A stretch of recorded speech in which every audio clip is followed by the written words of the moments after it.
The Honda Accord has been redesigned for the 2018 model year. It is now in its 10th generation. And if you're not excited by that, it's because you haven't driven the Civic or CR-V recently. They were redesigned, and they're both really, really good, which makes us even more interested in what's been done with the new Accord.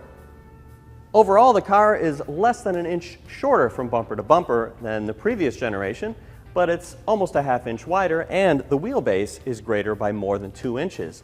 Now, if you look at the front and the rear, you're going to see some things that recall the new Civic. And you'll also probably notice here in the C-pillar this kink, which recalls the Civic and maybe the Nissan Maxima to an extent. Overall, you've got a much more coupe-like profile or fastback profile, which might matter to some people because the coupe body style has been discontinued finally for 2018. There are more big changes to the Accord in the form of the drivetrains.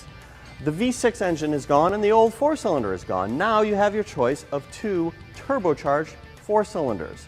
Either a turbo 1.5 liter with 192 horsepower or a turbocharged 2 liter, which we have here, good for 252 horsepower. There's going to be a hybrid version with a non-turbocharged 2 liter and an electric motor and battery pack. Not a lot of details on the specs there, but they do say that drivetrain will make no difference on the space in the cabin or in the trunk or for the folding back seat. Now, the interior has grown by 2.5 cubic feet, so roomier than ever. And this is the touring trim level, which is the top one. Lots of nice padded surfaces in here, high quality materials. But one of the things that catches our eye is, look at this, not only does it have a volume knob, it has a tuning knob.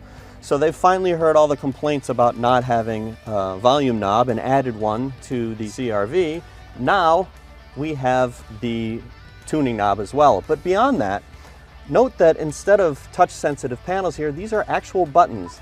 And that also is an improvement if you want to make sure you're hitting what you're trying to hit. This happens to be the 8-inch upgrade system. If you get the base Accord, you get a 7-inch touchscreen instead.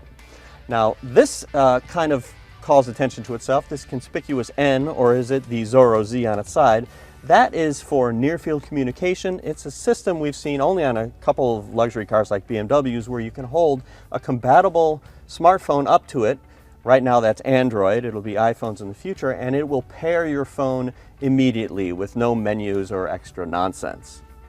And though Honda giveth, Honda also taketh away in the form of the gear selector, strange pull knob and push buttons. We don't understand why they do it this way. We get electronic, but this doesn't really save any space. They could have still had a shifter here. So you get your tuning knob, but unfortunately you get these two.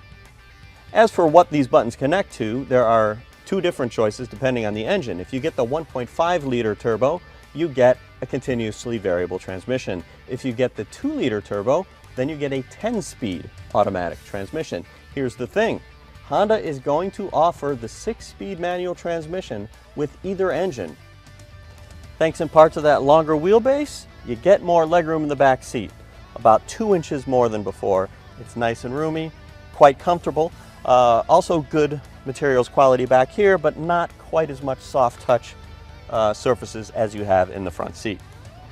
The trunk has also grown 1 cubic foot. It's nice and roomy. Now the hinges are kind of old school. They do encroach a bit into the cargo area, but not the worst we've seen. It comes loaded with technology like Apple CarPlay, Android Auto, and a lot of advanced safety features as standard equipment like forward collision warning and stuff like that. So there's a lot to be excited about. We cannot wait to drive it.